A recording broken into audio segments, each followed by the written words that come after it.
औज़ुबिल्लाहिमिनश्शैतानिर्रजीम बिस्मिल्लाहिर्रहमानिर्रहीम।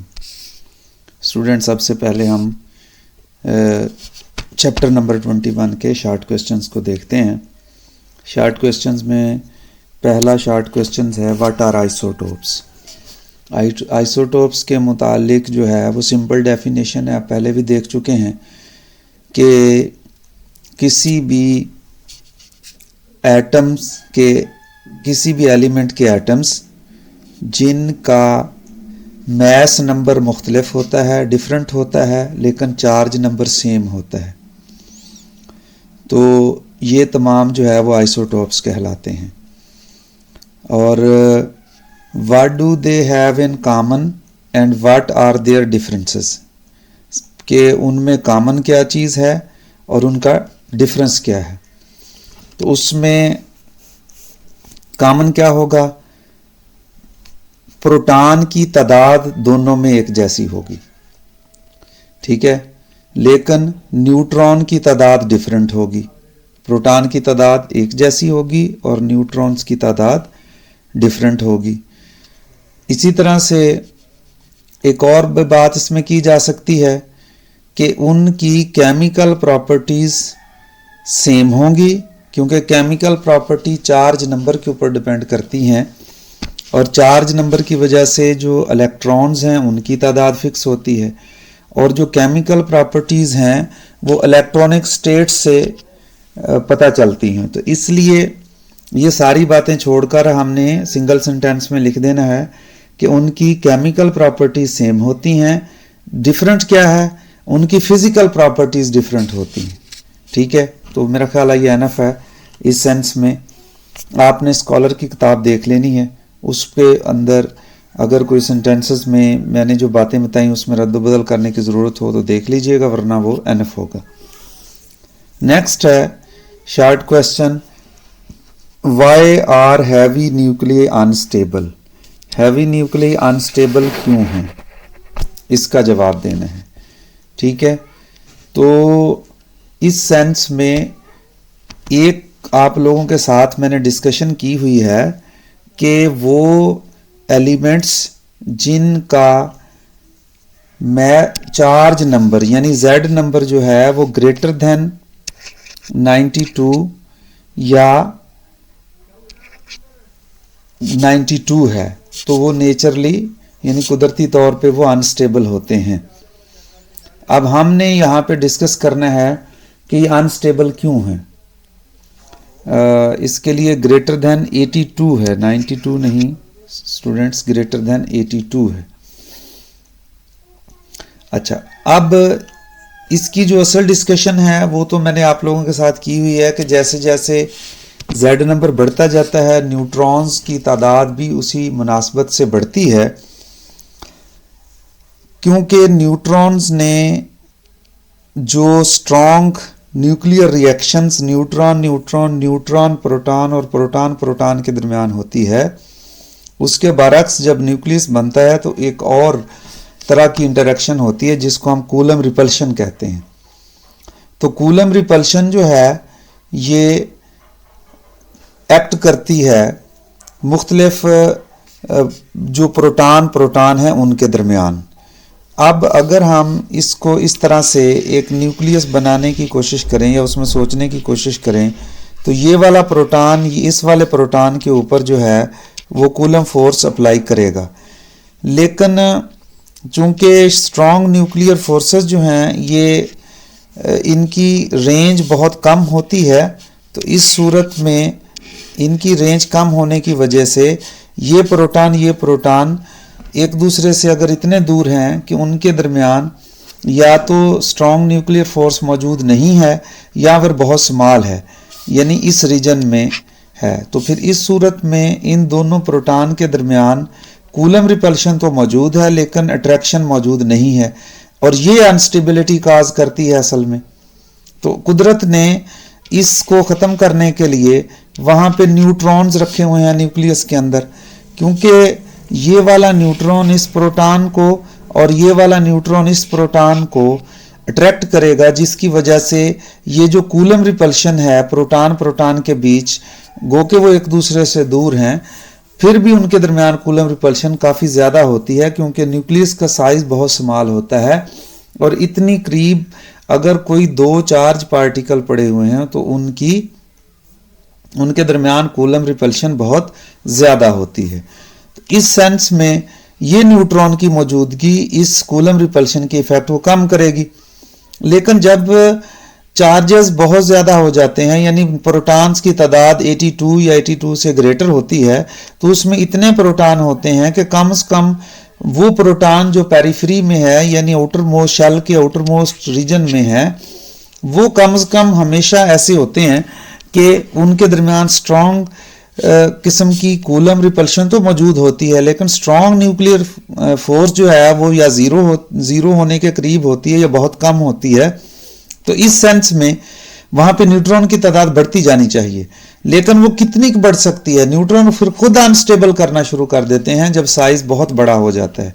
तो फिर आपने ये नोट किया होगा कि जैसे ये न्यूक्लियाई बड़े होते हैं, ज़्यादा बड़े होते जाते हैं, वैसे वैसे इनमें न्यूट्रॉन्स की तादाद जो है वो बढ़ती जाती है एज कंपेयर टू प्रोटॉन।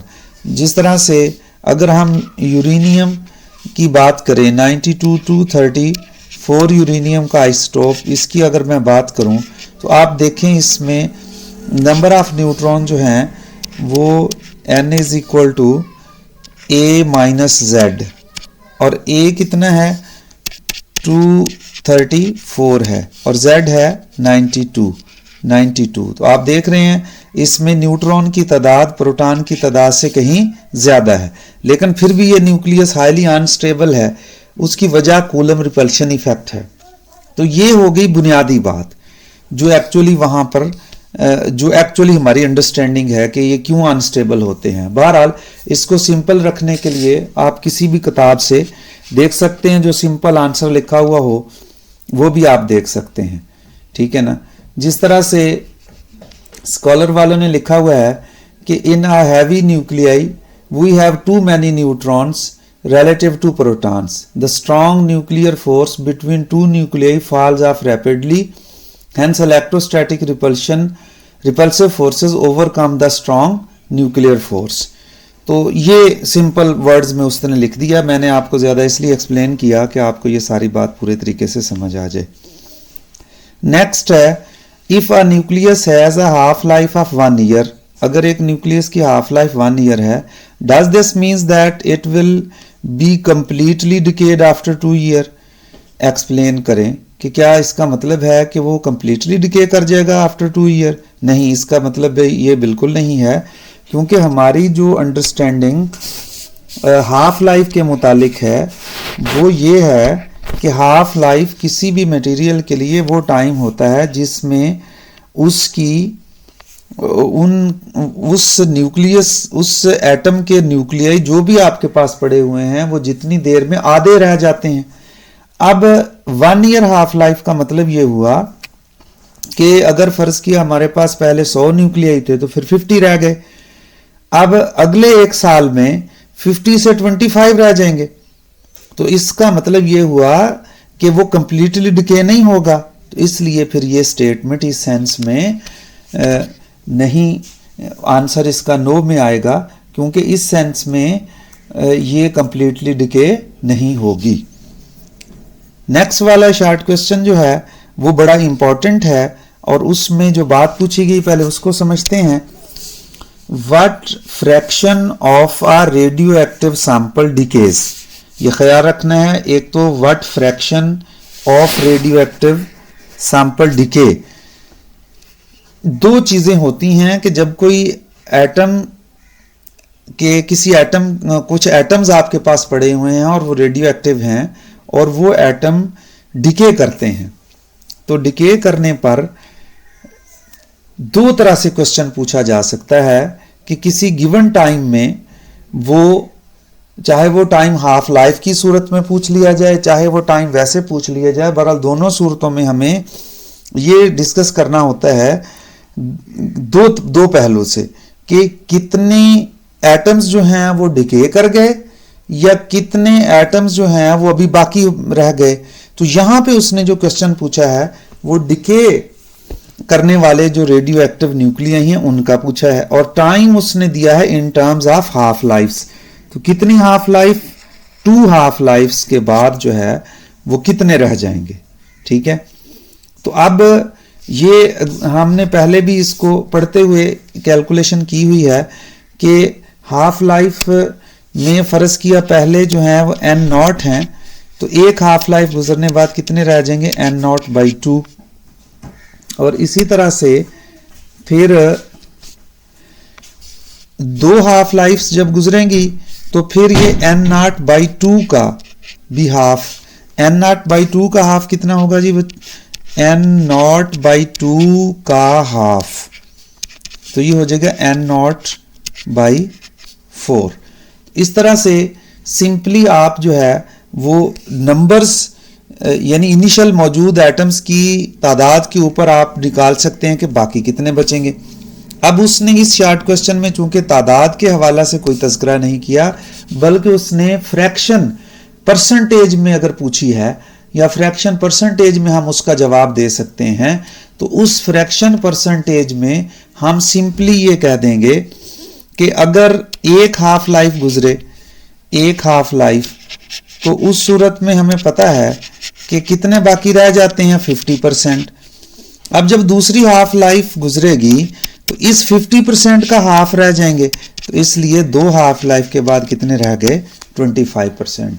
तो अब आपने जो है वो ज़्यादा लंबे चौड़े चक्कर में नहीं पड़ना, आपने सिंपली इस तरह से या तो बता देना है कि 25% रह गए हैं, और अगर आपने कैलकुलेशन करनी है तो कैलकुलेशन के लिए ये फार्मूला यूज़ कर सकते हैं जो मैंने आपके सामने बताया, या फिर आप जो है वो n नॉट मल्टीप्लाइड बाई 1/2 की n, और n जो है वो नंबर ऑफ हाफ लाइफ्स है, इस वक्त नंबर ऑफ हाफ लाइफ्स 2 हैं, तो फिर n/4 हो जाएगा, यानी n नॉट ओवर 4। तो ये ओरिजिनल n नॉट हैं, बाकी जो बच गया उसका है n नॉट ओवर 4। तो हमें पता है कि अगर एक नंबर हो जिसको मैं 1 कह दूं, उसमें से अगर हम माइनस कर दें 1/4, यानी उसका 1/4 जो है वो माइनस कर दें, तो कितना डिके हो गया, 3/4, और जो बाकी बचा है वो बचा था 1/4। और हमें पता है कि 1 का जो 1/4 होता है, इसको अब अगर 100 से मल्टीप्लाई करें तो कितना बनता है, 25%। एट द सेम टाइम जो बाकी जो डिके हो गए थे वो उनकी बात अगर हम करें तो फिर उस सूरत में 3/4 मल्टीप्लाइड बाई 100 अगर हम करेंगे तो ये कितना बन जाएगा, 75%। तो इसका मतलब ये है कि हर 2 सूरत में हमने MCQ के लिए और शॉर्ट क्वेश्चन के लिए भी इसको अपने जहन में ज़हनशीन करके रखना है कि वो अगर हमसे पूछे कि कितने बाकी रह गए हैं तो फिर इस तरह से हिसाब करना है, और अगर वो पूछे कि कितने डिके हो गए हैं तो फिर इस तरह से हिसाब करना है। तो 2 हाफ लाइफ बाद कितने डिके हो गए हैं, इसने हमें यहाँ से पूछा है what fraction of radio active sample decay. तो हम यहाँ पे कहेंगे कि 75% जो है वो डिके हो गए, 25% बाकी बच गए। तो इसलिए मैंने ज्यादा एक्सप्लेनेशन के साथ आपको ये कहा, आपने सिंपली ये कहना है कि आफ्टर 2 हाफ लाइफ 25% बाकी बच जाएंगे, इसका मतलब है 75% डिके हो गए। तो आपका आंसर असल है कि आफ्टर 2 हाफ लाइफ 72% जो है वो डिके कर जाएंगे। आइए अब नेक्स्ट वाले शॉर्ट क्वेश्चन की तरफ आते हैं। इसमें उसने कहा है कि एक रेडियो एक्टिव एलिमेंट है रेडॉन। ये रेडॉन है जो है, इसकी हाफ लाइफ उसने कहा है कि ये 1.6 × 10³ ईयर्स है। क्या मतलब इसका? इसका मतलब ये है कि 1.6 × 10³ ईयर्स के बाद वो जितना मौजूद है उतना वो उसका आधा हो जाएगा। अब उसने यहाँ पे कहा कि since earth is about 5 billion year old, earth जो है वो 5 बिलियन ईयर ओल्ड है, how can you explain why we still can find this element in nature. अब जितना भी वो एलिमेंट, अब इसको इस तरह से सोचना है कि जितना भी वो एलिमेंट मौजूद था, कब? जब अर्थ बनी, ठीक है ना। तो अर्थ के अर्थ जब बनी है, सपोज करें उसमें नंबर ऑफ रेडियो न्यूक्लियाई जो है वो n0 थे, तो 1.6 इंटू 10⁻³ ईयर बाद जो है वो हाफ रह जाएंगे n0/2 एंड सो ऑन, ये चलता रहेगा। अब यहां से ये पता चल रहा है कि ये इन्फिनिट टाइम चाहिए इसको क्या करने के लिए, कंप्लीटली डिके होने के लिए। और जबकि लाइफ की अर्थ जो है अभी 5 बिलियन ईयर है, वो इन्फिनिट तो नहीं है। इसका मतलब ये हुआ कि वो अभी भी मौजूद होगा। इसके लिए आप और भी हवाला दे सकते हैं। आप ये कह सकते हैं कि अगर हम रेडियो एक्टिव डिके लॉ को देखें और उसके मुताबिक हम फार्मूला लिखें कि जो number of radio active nuclei किसी भी लम्हा पे इस यूनिवर्स में मौजूद होंगे, और ओरिजिनली जब यूनिवर्स बनी तो उस वक्त उसके नंबर ऑफ न्यूक्लियाई n0 हैं, तो ये बराबर होता है n⁻e इंटू लैम्डा। लैम्डा जो है डिके कांस्टेंट इंटू टाइम। अब इसका अगर हम ग्राफ ड्रा करें तो इस तरह से बनता है, ठीक है। तो ये देखें, ये एक्सपोनेंशियली डिक्रीजिंग फंक्शन है और ये कभी भी नंबर ऑफ न्यूक्लियाई अगर मैं इस तरफ को रिप्रेजेंट करूँ, टाइम इधरों रिप्रेजेंट करूँ, तो ये कभी भी ज़ीरो नहीं होंगे। अगर ये ज़ीरो नहीं होंगे तो फिर इस सूरत में हम ये कहेंगे कि वो उनको इन्फिनिट टाइम चाहिए डिके होने के लिए, इसलिए वो अभी भी यहाँ पे इन नेचर मौजूद होंगे। रेडॉन जो है अभी भी नेचर में मौजूद होगी। तो इस तरह से आपने सिंपल सा आंसर जो भी आपको अवेलेबल हो, मसलन जिस तरह से स्कॉलर की किताब में लिखा हुआ है तो वो एनफ है या मौजू है, आप उसको यूज़ कर सकते हैं। नेक्स्ट वाला शॉर्ट क्वेश्चन बड़ा इंपॉर्टेंट है। Describe a brief account of interactions of various type of radiation with matter, यानी मुख्तलिफ टाइप ऑफ रेडिएशंस की जो इंटरेक्शंस की टाइप्स हैं या इंटरेक्शंस होती हैं, उनका ब्रीफ अकाउंट जो है वो आपने देना है।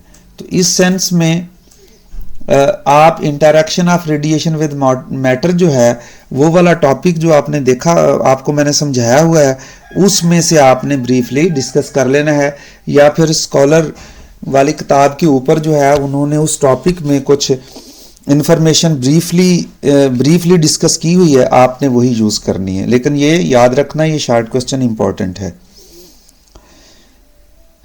21.7 शॉर्ट क्वेश्चन है, इसमें देखते हैं। Explain how alpha and beta particles may ionize an atom without directly hitting the electron. यानी वो कहता है ये बात एक्सप्लेन करें कि अल्फा पार्टिकल या बीटा पार्टिकल किसी भी एटम को कैसे आयोनाइजेशन कर सकते हैं जबकि वो डायरेक्टली उसको हिट ना करें उसके इलेक्ट्रॉन को।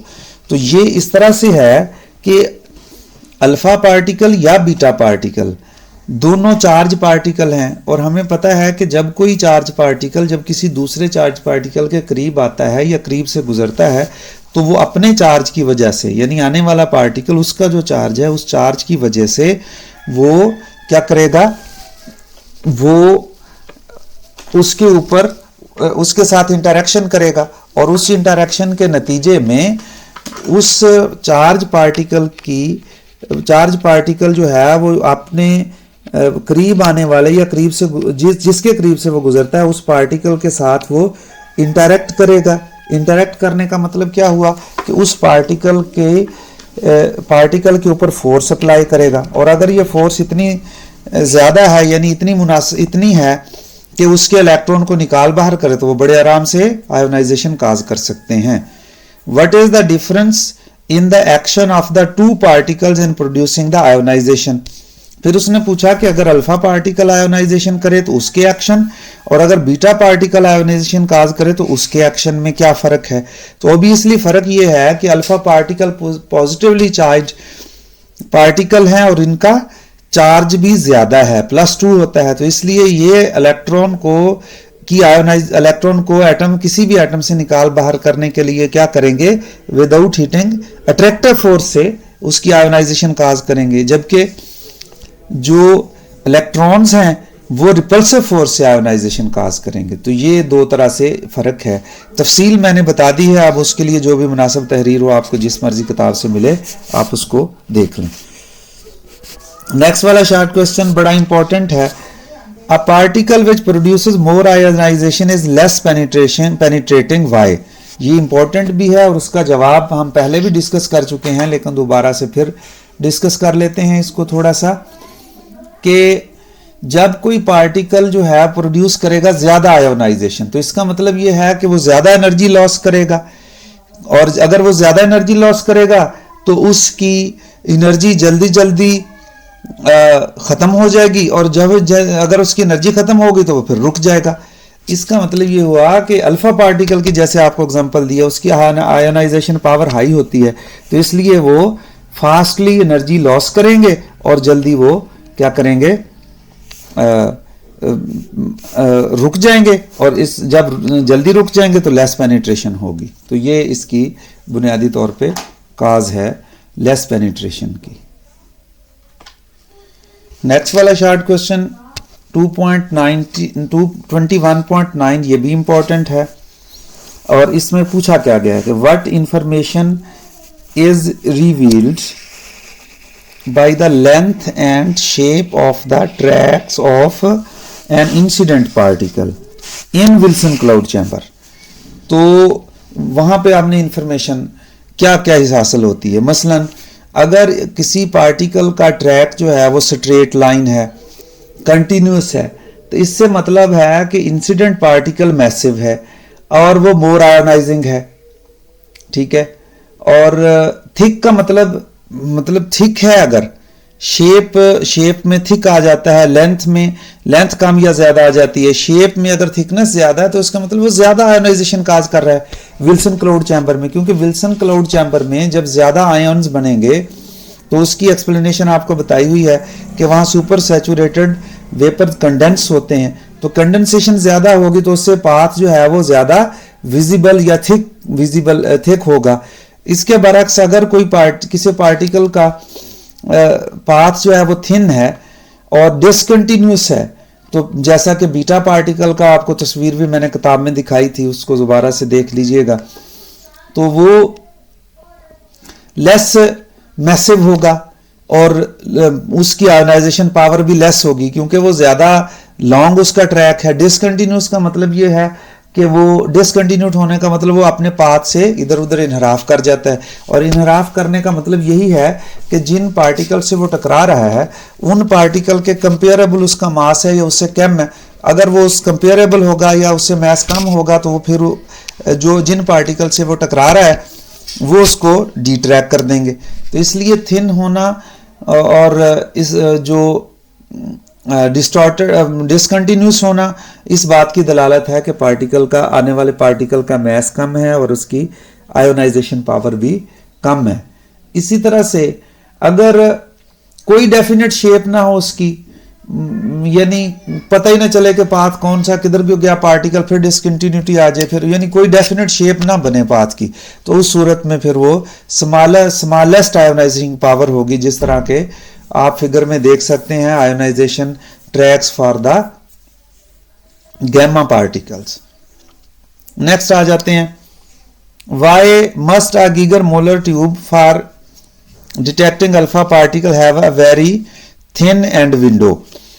जब हमने जीएम ट्यूब पढ़ी थी या गीगर मोलर ट्यूब जो है उसको देखा था, तो उसमें मैंने आपको बताया था कि वहां पे एक विंडो लगाई हुई होती है, ट्रांसपेरेंट विंडो।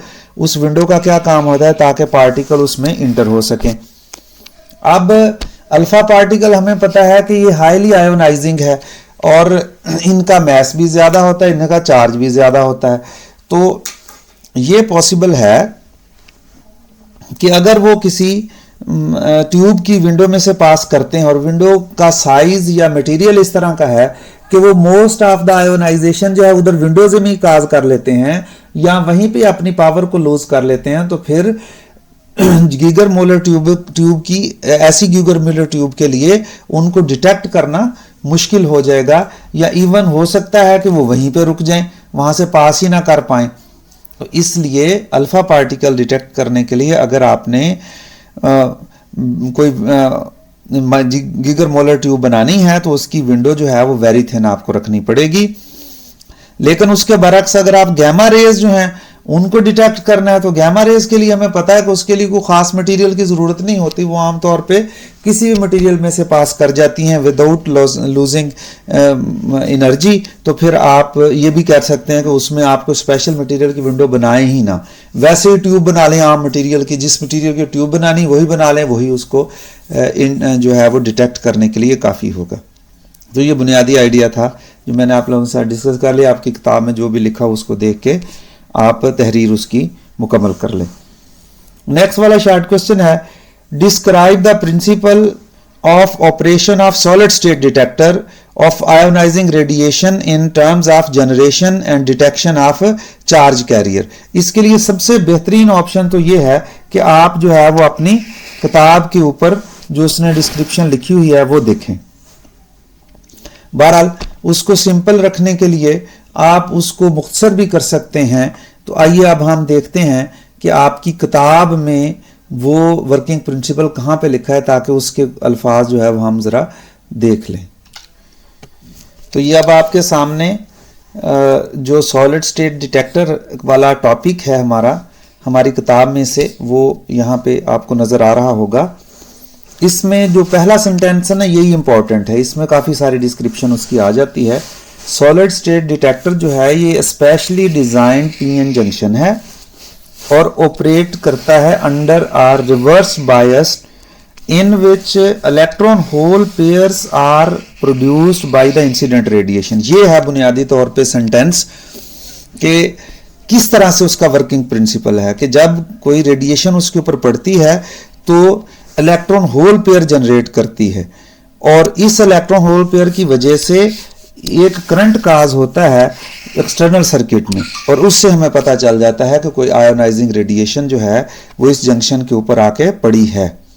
तो इस हवाला से ये वाला डिटेक्टर जो है उसकी बुनियादी वर्किंग प्रिंसिपल क्या हुआ कि उसमें जो इंसिडेंट पार्टिकल्स हैं वो एक्चुअली क्या प्रोड्यूस करते हैं, इलेक्ट्रॉन होल पेयर, और रिवर्स बायस कंडीशन में रख करके उन इलेक्ट्रॉन होल पेयर्स को कलेक्ट किया जाता है जिसकी वजह से एक्सटर्नल सर्किट में करंट पल्स बनती है और ये करंट पल्स जो है इस बात का इशारा होता है कि कोई पार्टिकल जो है वो उसमें उस डिटेक्टर के ऊपर आकर के स्ट्राइक हुआ है या डिटेक्टर से वो डिटेक्ट करने की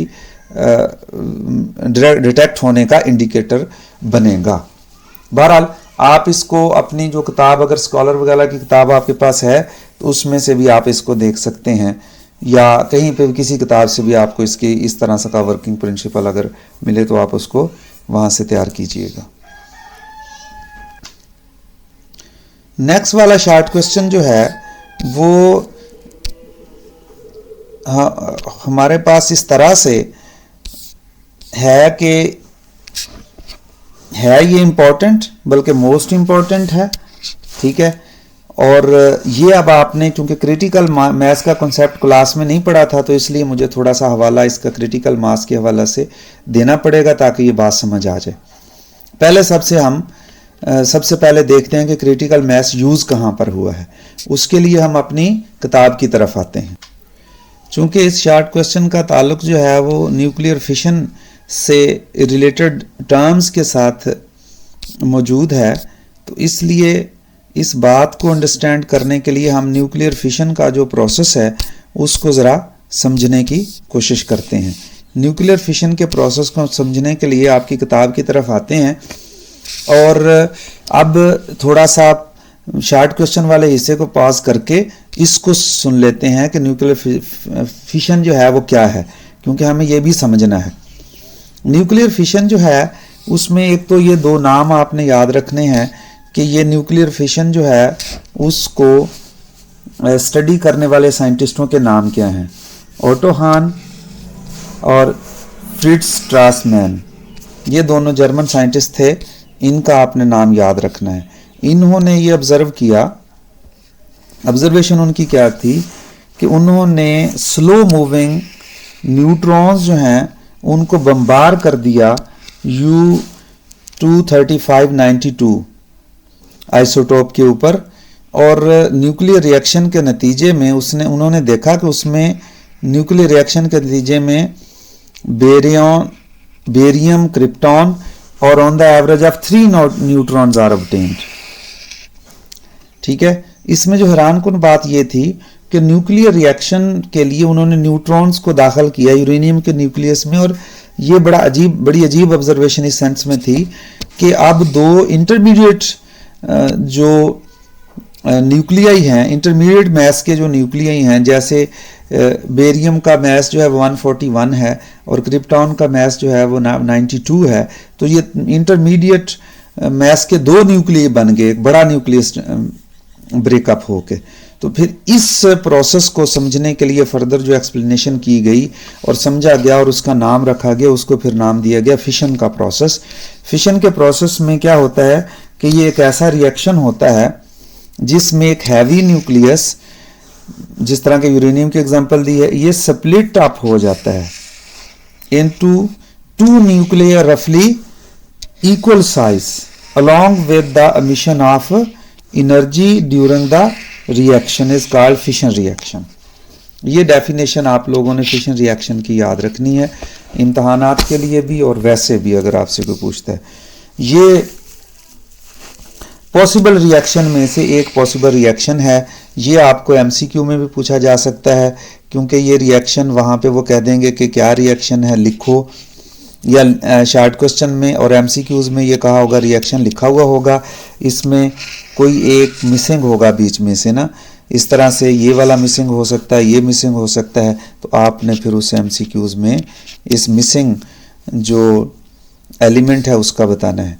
फिर एक आगे इम्पॉर्टेंट पॉइंट आज आ रहा है उसके बाद, वो है कि जब एक यूरेनियम न्यूक्लियस टूटता है तो कितनी एनर्जी हासिल होती है, ये आपको एमसीक्यू में बात पूछी जा सकती है। तो अबाउट 200 मेगा इलेक्ट्रॉन वोल्ट जो है वो एनर्जी इज गिवन आउट। इसी तरह से ये उसने कुछ पिक्चर्स बना करके भी चीज़ें आपको दिखाई हैं कि न्यूक्लियस कैसे एक बड़ा न्यूक्लियस जो है वो टूट करके फिशन रिएक्शन में मिडल मैस 2 न्यूक्लियाई जो है वो बन जाते हैं। ये उन्होंने एनर्जी कैलकुलेशन करने का तरीका बताया है। अगर आपको याद हो तो जो बाइंडिंग एनर्जी कर्व मैंने आपके सामने बनाई थी उसकी शेप कुछ इस तरह से थी कि इस तरह से, और यहाँ पे मैंने आपको बताया था कि ये आयरन है, इसकी एनर्जी जो है वो मैक्सिमम है, तो binding energy 8.7 like that maximum binding energy है। और जो यहाँ पे यूरेनियम वगैरह यहाँ पर है, तो यूरेनियम की एनर्जी और ये मिडल मैस न्यूक्लियाई वाले एनर्जी जो है उनमें ये डिफरेंस है, ठीक है ना। तो इसलिए यहाँ पे उसने ये तज़किरा किया, ये 7.7 मेगा इलेक्ट्रॉन वोल्ट है इसकी एनर्जी, और उससे जो एनर्जी क्रिप्टॉन और बेरियम वगैरह बनते हैं उनकी ऑन द एवरेज जो है वो 8.5 mega electron volt per nucleon energy है। तो 7.7 mega electron volt per nucleon से एक सिस्टम चला गया 8.5 मेगा इलेक्ट्रॉन वोल्ट में, तो तकरीबन पर न्यूक्लियन जो है वो 0.9 मेगा इलेक्ट्रॉन वोल्ट एनर्जी हासिल हो रही है।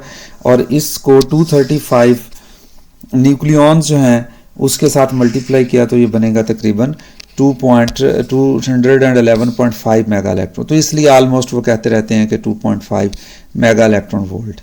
एक और बात भी आप लोगों ने याद रखनी है कि इसमें प्रोडक्ट हमेशा एक जैसा नहीं होता।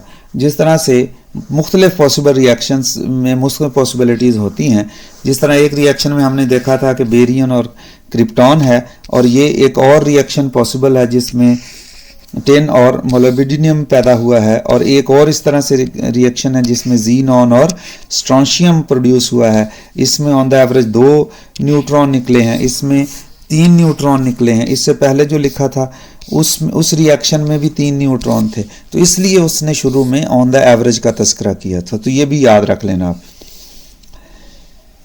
All these products are radioactive, ठीक है ना। ये शॉर्ट क्वेश्चन एमसीक्यू में बात पूछी जा सकती है कि जो प्रोडक्ट्स होती हैं किसी न्यूक्लियर रिएक्शंस की, उनकी नेचर क्या होती है। They are always radioactive. Fission reaction are not confined to uranium alone, ये कुछ एग्जांपल उसने दी हैं। अदर हैवी एलिमेंट्स भी उसमें शामिल हैं। However it has been observed that the fission takes place very easily with the slow neutrons in uranium 235। ये MCQ में बात पूछी जा सकती है। और प्लूटोनियम 239 में। और mostly these are to are use और फिशन प्रोसेस, फिशन पर्पस के लिए इनको आमतौर पे यूज किया जाता है। फिर आगे कॉन्सेप्ट है फिशन चेन रिएक्शन का। फिशन चेन रिएक्शन का आपने समझना है, इसी के एतबार से हमें वो क्रिटिकल मैस, क्रिटिकल वॉल्यूम या इस तरह की छोटी छोटी टर्म्स जो हैं उनका पता चलेगा। We have observed that during the fission reaction, a nucleus absorb a neutron and break into two nuclei almost equal, emitting 2 or 3 neutrons. By properly using these neutrons, fission reaction can be produced in more uranium atoms such that the fission reaction can continuously maintain itself. यानी दूसरे लफ्जों में कि हम अगर कोई ऐसी situation create कर लें कि जिसमें हर एक फिशन रिएक्शन में प्रोड्यूस होने वाले जो न्यूट्रॉन है वो आगे फिशन रिएक्शन काज करना शुरू कर दें, तो फिर क्या होगा कि हमें बाहर से न्यूट्रॉन प्रोवाइड करने की ज़रूरत नहीं है। बाहर से न्यूट्रॉन प्रोवाइड करके जो न्यूट्रॉन्स प्रोवाइड करके फिशन रिएक्शंस को एक्टिवेट करने की को प्रोपेगेट करने की ज़रूरत नहीं होती, बल्कि हम कुछ ऐसा करें कि वही न्यूट्रॉन जो उससे पहले फिशन रिएक्शन में प्रोड्यूस हुए हैं वही आगे चल करके यूज़ होते जाएं। और इसलिए इसी मुनासबत से हम उसको कहते हैं कि ये चेन रिएक्शन है, तो वो कंटिन्यूस चेन रिएक्शन प्रोड्यूस हो जाएगा। तो ये डेफिनेशन है चेन रिएक्शन की, फिशन चेन रिएक्शन की, ये भी आप अपने जहन में रख लें। फर्ज कर लें उसने ये एग्जांपल के तौर पे समझाने के लिए, कुछ टर्म्स को समझाने के लिए उसने कहा डेफिनेट अमाउंट है इसका आपके पास, and slow neutron originating from any source producing the fission reaction produce कर दिया। Out of this reaction about 3 neutrons are emitted. If the collisions are appropriate, these neutrons produce fission in some more atoms of the uranium. In this way, this process rapidly proceed. Rapidly proceed का मतलब है कि फिर वो तेजी से reaction start हो जाएगा, इसलिए कि भाई एक से आगे चूंकि ऑन द एवरेज 3 न्यूट्रॉन भी है, तो पहले एक न्यूक्लियस की फिशन होगी, फिर अगली दफा 2 की हो सकती है या 3 की हो सकती है, फिर अगली दफा 3 से या 2 से निकले 6 न्यूट्रॉन, 6 से फिर 5 या 6 रिएक्शन मजीद, और ये पॉलीफ्रेशन हो जाएगी, यानी बहुत तेजी से ये रिएक्शन खुद ब खुद फिर आगे चलना शुरू हो जाएगा। और ये इतनी तेजी से रिएक्शन होता है कि ये इन्फिनिटेसिमल स्मॉल टाइम में लार्ज अमाउंट ऑफ एनर्जी जो है विद ह्यूज एक्सप्लोजन प्रोड्यूस हो जाती है। और यही जो चेन रिएक्शन का असूल है ये एटम बॉम्ब में यूज किया जाता है। अब हम ये उसको कंट्रोल्ड चेन रिएक्शन चाहते हैं, यानी हम ये चाहते हैं कि जैसे हमने एनर्जी प्रोड्यूस करनी है किसी न्यूक्लियर रिएक्टर के अंदर, तो उसमें कंट्रोल चेन रिएक्शन होगा, क्योंकि अगर अनकंट्रोल्ड चेन रिएक्शन जैसे अभी हमने ऊपर बात की है वो हुआ, तो फिर उस सूरत में क्या होगा कि वो तो न्यूक्लियर रिएक्टर जो है वो फट जाएगा। अब जब फट जाएगा तो फिर हमारे किसी काम का नहीं, वो तो हमारे लिए डिस्ट्रक्शन का बायस बनेगा। तो इसलिए कंट्रोल चेन रिएक्शन में ये कोशिश की जाती है कि कोई हम ऐसी सिचुएशन क्रिएट कर लें कि अगर फर्ज किया हमने इनिशियली 100 फिशन की, 100 न्यूक्लियर की फिशन की है और उससे 300 न्यूट्रॉन मिले ऑन द एवरेज, हम ये चाहते हैं कि 300 न्यूट्रॉन में से जो 200 न्यूट्रॉन है वो किसी तरीके से उस मटेरियल में से निकल जाएं, या कुछ हम उन न्यूट्रॉन के साथ ऐसा करें कि वो फिशन काज ना कर सकें, और बाकी जो बचे 100 न्यूट्रॉन वो आगे फिर 100 फिशन काजेस करते जाएं। तो इस तरह से हमारा एक कंटिन्यूस रेट के ऊपर रिएक्शन चलना शुरू हो जाएगा, जिसको हम कहते हैं कि ये controlled fission chain reaction produce हो गया। अब कंट्रोल्ड फिशन चेन रिएक्शन में यहां पे देखें, यहां पे उसने कहा कि एक ज्योमेट्री है, यानी जिसमें एक रॉड सा ले लिया हुआ है उसने, ये रॉड ले लिया हुआ है मटेरियल का, इसमें उसने एक स्लो न्यूट्रॉन दाखिल किया, उससे यूरेनियम न्यूक्लियस में फिशन का प्रोसेस हुआ, उससे 3 न्यूट्रॉन लगे, किधर चला गया, किधर चला गया, किधर चला गया। अब इस रॉड के अंदर और कोई न्यूट्रॉन नहीं बचा कि वो फर्दर रिएक्शन काज कर सके, तो इसलिए फिर ये शुरू में रिएक्शन होंगे और उसके बाद क्या हो जाएंगे, वो रिएक्शन खत्म हो जाएगा। जबकि इसके बरक्स उसने एक ज्योमेट्री ये दिखाई है, इसमें एक न्यूट्रॉन अगर आया, उसने 3 न्यूट्रॉन यहाँ पे भेजे, तो 2 जो हैं एक इधर को और एक इधर को, वो जाया हो गए और एक न्यूट्रॉन ने यहाँ पे फिशन कर दी। और इसी तरह से इस बॉक्स के अंदर भी 3 प्रोड्यूस हुए, वो बाहर निकल गए और इस तरह ये रिएक्शन जो है वो स्टॉप हो जाएगा। लेकिन अगर फर्ज किया बाई चांस कोई न्यूट्रॉन इस डायरेक्शन में निकला तो यहाँ पे वो रिएक्शन काज कर सकता है, इधर को निकला तो यहाँ पे कर सकता है। इस तरह से ये इसमें पॉसिबिलिटी है। फिर एक पॉसिबिलिटी इस तरह की है कि हम उस मटेरियल की शेप जो है, ये जिस तरह आप स्फीयर होता है या गोला होता है किसी चीज का, इस फॉर्म में ले लें।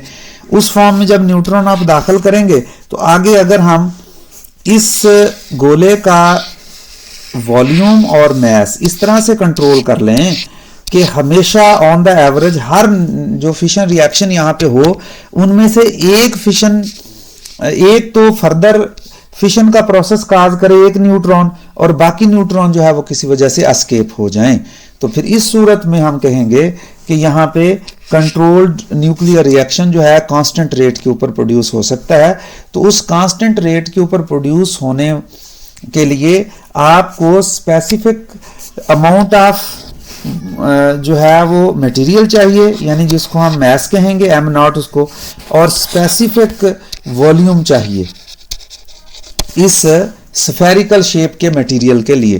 तो हम फिर उस जो वॉल्यूम है जिसमें ये रिएक्शन जो है वो कांस्टेंट चलता रहे, यानी जितने फिशन के न्यूक्लियई पहले सेकंड में हुए उतने ही फिशन न्यूक्लियई दूसरे सेकंड में फिशन काज करे, उतने ही तीसरे सेकंड में, एंड सो ऑन।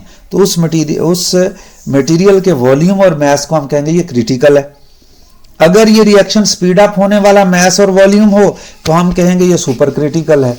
और अगर ये वॉल्यूम और मैस इस तरह का हो कि रिएक्शन स्लो डाउन होता रहे और अल्टीमेटली वो रिएक्शन स्टॉप हो जाए, तो फिर हम कहेंगे कि ये सब क्रिटिकल मैस है। तो बच्चों इस तरह से 2-3 टर्में यूज की जाती हैं, सुपर क्रिटिकल, सब क्रिटिकल और क्रिटिकल मैस। क्रिटिकल मैस में का अब हमें यहाँ से पता चला कि ये क्या होता है, ये होता है जिसमें वो चेन रिएक्शन जो है वो कांस्टेंट स्पीड से चलता रहे, उसकी जो शेप और उसका जो वॉल्यूम है और उसके करस्पॉन्डिंग जो उसका मैस हमने रखना है वो क्रिटिकल मैस होता है। इस तरह से बच्चों समझ आती है कि ये जो क्रिटिकल मैस है इसकी टर्म क्या है। बहरहाल आपकी किताब में जो भी उसकी मुनासिब तहरीर वहां पे लिखी हुई हो, आपने उसी को ही याद कर लेना है, ठीक है। यहां पर आपकी किताब में भी मेंशन कर देता हूं कि ये यहां से स्टार्ट करते हैं। सच आ mass of uranium in which one neutron out of all the neutron produced in one fission chain reaction produces further fission is called critical mass. The volume of the mass of uranium is called critical volume. तो उसी critical mass के mass का जो uranium है उसका जो volume होगा वो critical mass कहलाएगा। फिर ये इंपॉर्टेंट बातें हैं थोड़ी सी एमसीक्यू पॉइंट के लिए। अगर mess of uranium much greater than critical mess हो तो इससे फिर रिएक्शन प्रोसीड करेगा रैपिड स्पीड के ऊपर और ह्यूज एक्सप्लोजन प्रोड्यूस हो जाएगा। अब atom bomb works at this principle, ये आपको एमसीक्यू में बात पूछी जा सकती। If the mass of uranium is less than the critical mass the chain reaction does not proceed. Proceed का मतलब ये होता है चलता ही नहीं रहेगा। If the mass of uranium is equal to the critical mass the chain reaction produces at its proceeds, चलता रहेगा at its initial speed. In this way we get the source of energy. यानी अगर आपको पूछता है कि atomic reactor का working principle क्या है, तो उसमें आप जो है वो किस प्रिंसिपल के ऊपर बेस करता वर्क करता है, तो उसमें आपने फिर ये तज़किरा करना है। इसी तरह फिर ये न्यूक्लियर रिएक्टर की बात है। बहरहाल देखते हैं फिर आगे चल करके कि जो चीज़ हमें ज़्यादा अपीलिंग होगी फिर उसको देखते हैं वापस। अच्छा, नेक्स्ट वाला शॉर्ट क्वेश्चन जो है वो इससे रिलेटेड है कि discuss the advantages and disadvantages of the nuclear power compare to the use of fossil fuel generated power. यानी पावर आप दो तरह से जनरेट कर सकते हैं ना, फॉसल फ्यूल से, और दूसरी जो है वो आप जनरेट कर सकते हैं इस तरह न्यूक्लियर पावर प्लांट में न्यूक्लियर एनर्जी जनरेट कर सकते हैं। तो उसमें ये बात, इस सबसे पहले तो आप ये बात समझ लेना कि उस सूरत में जो एनर्जी है वो फॉसल फ्यूल से क्या मतलब है। न्यूक्लियर पावर से तो जिस तरह यूरेनियम का फिशन वगैरह का आपको तज़किरा पहले भी समझा दिया, उसमें प्रोड्यूस होते हैं। फॉसल फ्यूल से मतलब ये जो डीजल है, पेट्रोल है, यानी ऑयल जला करके जो एनर्जी हासिल की जा सकती है, और दूसरे नंबर के ऊपर नेचुरल गैस है, कोयला है, ये सारे फॉसल फ्यूल्स हैं असल में। तो फॉसल फ्यूल से एनर्जी हासिल करने का मतलब ये है। तो इसने एडवांटेज और डिसएडवांटेज के बारे में कहा है, तो उसमें आप जो है वो बड़े आराम से, आपकी जो स्कॉलर वगैरह की किताब है या कोई भी किताब है आपकी, तो उसमें उसने सॉर्ट आउट करके लिखा हुआ होगा, उसको आपने फिर इस सेंस में एडवांटेज और डिसएडवांटेज की सेंस में याद कर लेना है। What factors make a fusion reaction difficult to achieve? बड़ा इंपॉर्टेंट शॉर्ट क्वेश्चन है, 13 वाला भी और 14 वाला भी, इसलिए आप इनको याद करें।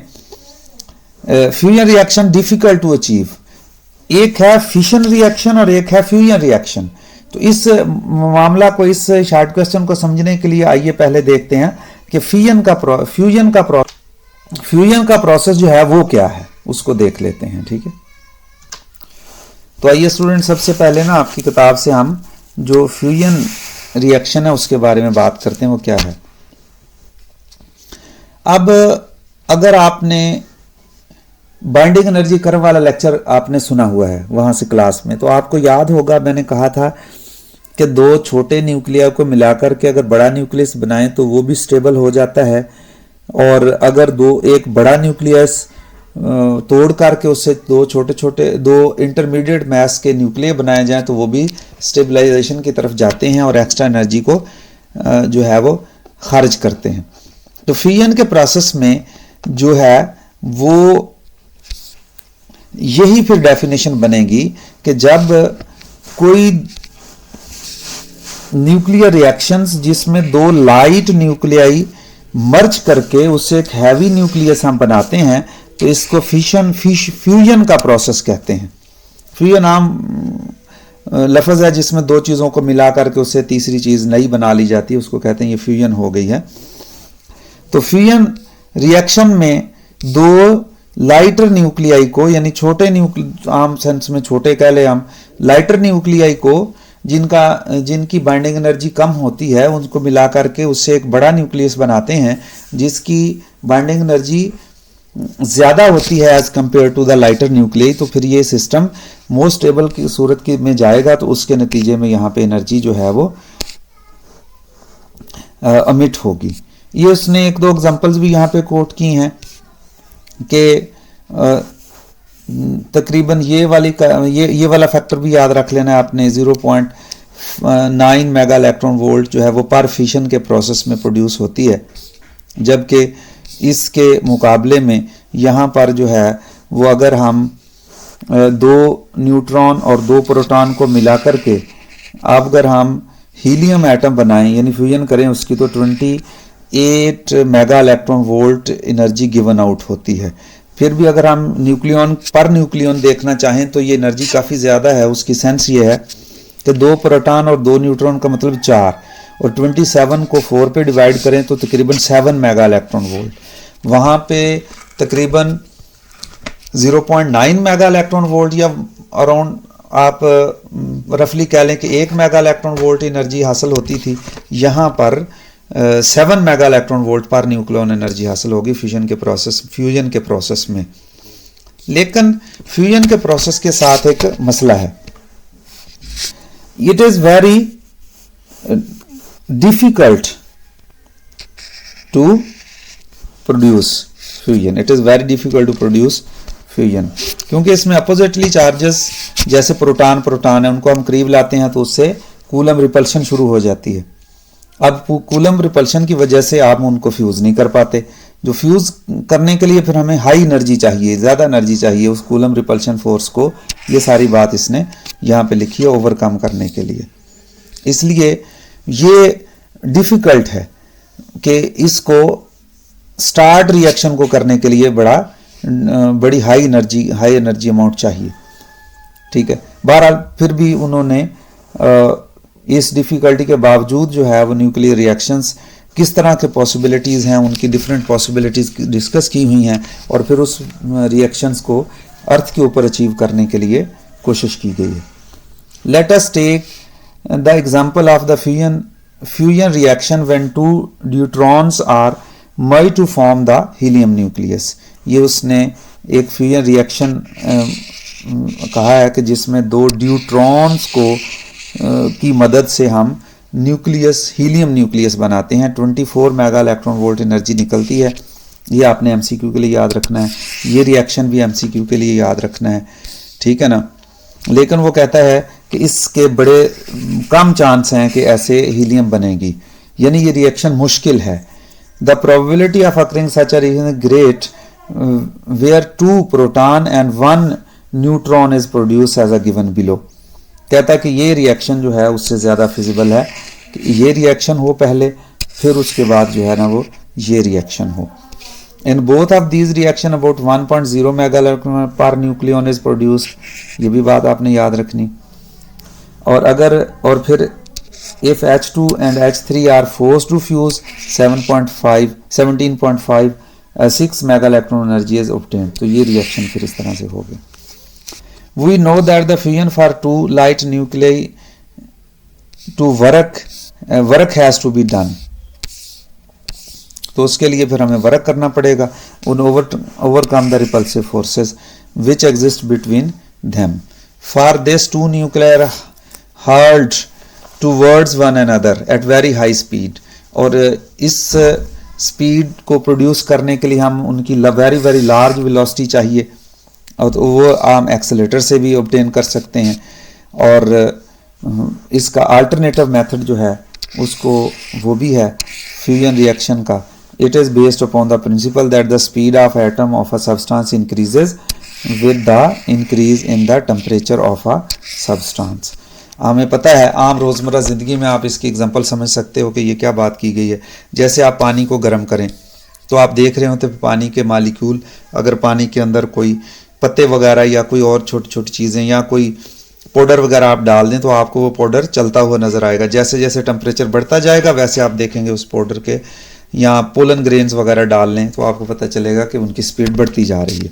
तो यहाँ से आइडिया होता है कि जैसे जैसे टेम्परेचर बढ़ता है तो कोई चीज़ लिक्विड में हो या गैसेस में हो तो उसके पार्टिकल की तादाद जो है वो स्पीड जो है वो बढ़ना शुरू हो जाती है। तो यहाँ पे भी हम यही आइडिया यूज़ करेंगे कि अगर लिक्विड फॉर्म में हमारे पास हाइड्रोजन हो तो हाइड्रोजन के या जो भी मटेरियल आप फ्यूज़ करवाना चाहते हैं वो, तो उनका टेम्परेचर आप बढ़ाते जाएं जिससे उसकी स्पीड बढ़ेगी तो वो एक दूसरे के साथ ज़्यादा स्पीड के साथ कोलाइड करेंगे। अगर हम स्पीड इतनी बढ़ा दें कि कोलिजन पर वो स्ट्रॉन्ग न्यूक्लियर फोर्स के रीजन में एक दूसरे के करीब चले जाएं तो उससे वो फ्यूजन हो जाएगी। तो start a fusion reaction at the temperature at which the required speed of light nuclei can be obtained is the about 1000 million degree Celsius। तो इस तरह का जो एक्स्ट्रा ऑर्डिनरी हाई टेम्परेचर है इसके ऊपर ये जो प्रोसेस होता है इसको हम कहते हैं थर्मोन्यूक्लियर फ्यूजन रिएक्शन। ये भी शॉर्ट क्वेश्चन में या एमसीक्यू में बात पूछी जाती है, इसको याद रखना है। Until now the fusion reaction is taking place only in the hydrogen bomb. That extraordinary high temperature is obtained during the explosion of an atomic bomb. Due to this high temperature, the fusion reaction between H2 and H13 sets in. In this way, a very large amount of energy is produced. ठीक है, a very large amount of energy can be had from the fusion reaction, but now this reaction has not been brought under control like the fusion reaction. जैसे वो fusion chain reaction किया तो इस तरह under control नहीं अभी हो सकता। So is not being used for to produce electricity. Efforts are in full swing in this field and it is hope that the near future some method would be found to control this reaction as well. फिर आगे nuclear reaction in सन में ये reaction कुदरती तौर पे हो रहे हैं, उसके लिए याद रखना है। बहुत सारे एमसीक्यूज इसमें पूछे जा सकते हैं, शॉर्ट क्वेश्चन भी। Sun is compose primary of hydrogen, ये बात भी आपने एमसीक्यू में पूछी जा सकती है। It has a little amount of helium and slight amount of other heavy elements, a ट्रेमेंडस amount of energy keeps issuing out of continuously at all times. The temperature of the core of the sun is 20 million degrees Celsius and its surface temperature is 6000 degrees Celsius. Its energy is due to the fission reaction, ये MCQ में बात पूछी जा सकती है, called PP reaction, proton-proton reaction, ठीक है। During this process, two hydrogen nuclei are two proton fuse to form the deuteron, ये deuteron बनता है। This reaction takes place as with the fusion reaction of deuteron with proton, तो फिर ये deuteron एक और प्रोटॉन के साथ फ्यूजन रिएक्शन करता है, He3 आइसोटोप जो है हीलियम का ये बनता है और उसमें फिर कुछ एनर्जी खारिज होती है, ये रिएक्शन है इस तरह से। इन द लास्ट स्टेज, और लास्ट स्टेज में दोबारा से फिर जो टू न्यूक्लियाई He3 की, यानी एक रिएक्शन से ये एक बनेगा, एक दूसरे रिएक्शन से बनेगा, ये दोनों फिर आपस में उस टेम्परेचर के ऊपर मिल करके हीलियम 4 बना देंगे और उसके नतीजे में दो प्रोटॉन, जो 4 प्रोटॉनों ने हिस्सा लिया, 2 प्रोटॉन वापस अलग हो जाएंगे, फिर वो फर्दर रिएक्शन में चलते जाएंगे। और इस रिएक्शन में 25.7 mega electron energy is given out, यानी 6.4 mega electron volt energy per nucleon obtain होती है, which is much greater than the energy per nucleon during the fission reaction. तो ये जो आपका टॉपिक है, इसमें मैंने ये कवर करने की कोशिश की है कि आपको सारे जो हैं वो न्यूक्लियर फिजन के मुतालिक जो है फैक्ट्स भी पता चल जाएं और उनके मुतालिक जो शार्ट क्वेश्चन है फिर हम कंफर्टेबल रहें उसको सॉल्व करने के लिए, ठीक है। तो इस वीडियो को यहाँ पे एंड करते हैं, फिर मैं अभी आप रेडिएशन एक्सपोजर अगले वीडियो में और साथ में जो रिलेटेड शार्ट क्वेश्चन हैं वो भी डिस्कस करता हूँ आपके साथ। तो मिलते हैं फिर नेक्स्ट वीडियो में इंशाल्लाह।